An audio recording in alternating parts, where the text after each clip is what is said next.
TitleMatchNetwork.com. Now you went down to Memphis. What are your impressions of the Memphis territory, especially with all the travel? Well, the thing about Memphis is I knew a lot about Memphis because I watched their show every week, right? Right. Memphis at that time was pretty much ran by Jerry the King Lawler. Was he Booker at the time when you were there? Yeah, Jerry Lawler and Jerry Jarrett, Jeff Jarrett's father. They're the ones that own the promotion primarily. And it was kind of hard to get your foot in the door down there because everybody wanted to get in there. And finally, I got down there and I met with Jerry. Finally got me a shot. And he Jerry's very wise in this business. He's a smart, calculating man, and he's a master of creating things. A very creative man. He put that gimmick on me, Harley Davidson. Right. So here we go to the motorcycle shop, and Jerry gets all this stuff, and I go over on Summer Avenue in Memphis, Tennessee, and I get all this Harley Davidson stuff, right? I mean, I get the chaps, he gets me the vests and all these things, and blah blah blah, and it's pretty cool.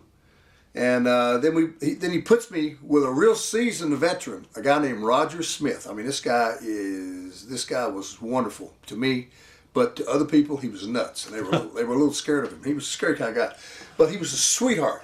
Roger Smith, and his name was Dirty Rhodes, so it was Harley Davidson and Dirty Rhodes. We were a tag team partner deal. And you know what? It was we were fan favorites. We were like baby faces, and people just loved us, and it was great. And we did that for a while there.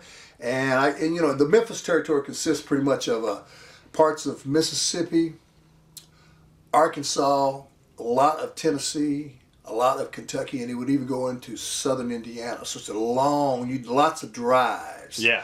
I mean, you drive to make all the towns, you drive a couple 2,000 miles at least a week sometime. It was crazy. And I enjoyed that, but at the end, it come down to a situation where it was just, Roger had a thing, a kind of a blow-off deal, and I had to kind of stand up for my man, and it was a money thing, Gotcha. And so we just split, and then that was my deal before the next call for me was the WWF. Did you work Continental at all for a little bit? Never did. No. Okay. No. All right. What do you remember of Jerry Lawler back then? A lot of people say that he was, one of the top baby faces of the company, and he wouldn't really let other guys get over because he wanted the top spot. Did you ever sense any of that? Absolutely. Okay. Well, absolutely. That's the way it was. I mean, that's the King. I mean, listen.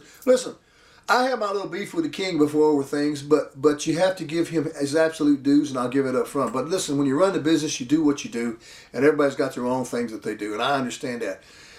He was the main guy down there, and there was a few guys down there, him and Bill Dundee and a few other guys that were down there, and they weren't going to give up their spots for nobody. Right, exactly. Even a big guy that would come in there, they'd tell you when you get ready to lock up with him to bend your knees so you wouldn't look as tall as they did. Huh. It was a whole lot of stuff they'd have you do. And it wasn't known as a big man's territory. It was known as a gimmick territory. The old WWF was known as the big man's territory, where the big people would be. The big, more right. But down there, it was more like... it was more like the good old boy type network, and the guys that know, and you'd find you get a lot of guys that were second, third generation wrestlers. Their grandfather was a wrestler, so their father was a wrestler, so they become a wrestler. So it was that kind of deal. Now, and the guys, many of those guys really knew what they were doing in the ring. Now, a lot of them didn't really look impressive. A lot of them have drove by gyms, but they never actually was in a gym. And same thing with Lawler. Jerry Lawler he's drove by millions of gyms, but I don't think Jerry's ever actually been in a gym. But you know what? To his credit, he always kept himself looking good in the ring, and his presence in the ring was so dominating in the way he knew exactly when, where, and how to do what he did. He knew how to throw the punch. He knew how to work the crowd. He was a magnificent showman. And then to Jerry's credit, he never did drink and do any kind of side substances. He was pretty much focused on that. But he would help him a little bit more if he'd have worked out, I thought. But still, that's the way it was back in those days. That's the one reason that made me want to start getting into the business on a heavy level. Because, like I told you, I'll step back a little bit. When we were talking about earlier about me watching the Georgia Championship Wrestling, you'd see Snuka. You'd see great-looking guys like Bill Eadie in there as mass superstar. You'd see guys that looked fantastic. Now that kind of drew me to business. I said, that's a great look. I mean, even the guys that were underneath guys like Chick Donovan, those guys, right. They looked fantastic. Everybody was like, they were just beautiful-looking, great guys, stunted-looking guys. They looked like athletes instead of just big old tough beer-drinking, bar hell-raising guys. They looked like real athletes. And that's what kind of drew me to want to get into business because, I'd always want to be an athlete and I never want to be one of those guys. Right. Like that. But now, however, I'm not taking anything away from those gentlemen. Those guys were very, very, very super tough guys. Now, one of the toughest guys I ever met in my life, Harley Race, I ain't so sure Harley ever went to the gym either. But Harley just didn't have to. Harley went to another gym. He went to the gym of Hard Knocks. So, but a guy like that is very exceptional, Right. So, What are your memories about Bill Dundee and guys like Dutch Mantell? Bill Dundee was sweet as he could be to me. I mean, Bill Dundee was a wonderful guy. I always had fun with Bill, and I like to see him even now if I get a chance to talk to him. He was very nice to me when he didn't have to be, and I enjoyed him a lot. Same thing with Dutch. Dutch, got caught a lot of beef. So I know a lot of people like him and Savage used to have a beef. Savage didn't care too much for him. For something personal that was going on. I think it was some sort of a political thing that had gone on between the two promotions, between that Paphos. That ICW or whatever they call it. But Dutch has been great to me. I mean, he's a smart guy, and I like Dutch, and and listen, part of this business is about individuals. They all got their own funny moods, their own little idiosyncrasies, their own little oddnesses, and I tell you. Opposers, that's what makes it impressive. That's what makes everybody like it, And our guys are all like that, and you get some of them that are tolerated, and some of them are not tolerated, and some of them are liked or not. But a lot of the guys don't really care at that time. They just go and do what they're going to do. But down in the South there, let me just say this: he was very cliquish. Cliquish. It was hard to get over down there because they were. It was some things you just couldn't do, and they let you go so far. And then they knock you off, and then you have to go, But during that time, if you remember, there were lots of wrestling territories. So a lot of guys would just, they'd stay somewhere. They'd work them in a maybe 6-month program, 5-month program, blah, blah, blah. Right. And in Memphis, you'd work your way up to Lawler.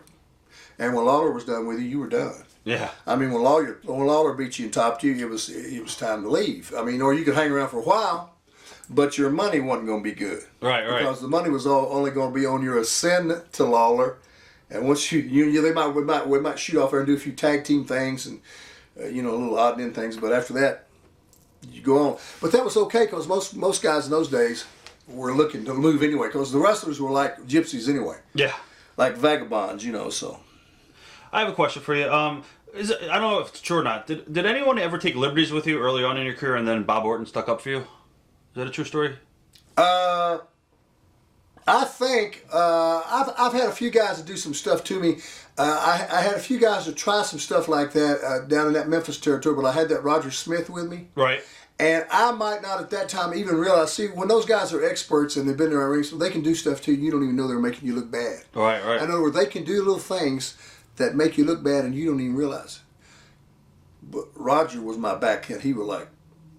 Smarten you up. Or he would smart. He'd tell them, hey... and then quickly I learned that. Now, when I came to the big league, the WWF, I had a couple people, I think, trying to say a few things, and me and Bob Orton, what a great gentleman. I mean, me and him always got along wonderful. He just like as good a hand in the ring as there ever has been. Cowboy Bob Orton knows nobody better. And we just got along real well. And Bob I'd ride with Bob a little bit, even though I was a good bad guy. I was a good guy. He was a bad guy. We'd do little shows. And Bob was just sweet to me, but I learned a lot of things from him, asking him things, about stuff, and he'd just tell me stuff, but I'm not so sure he didn't say a few things to a few people on my behalf, which I always appreciated. TitleMatchNetwork.com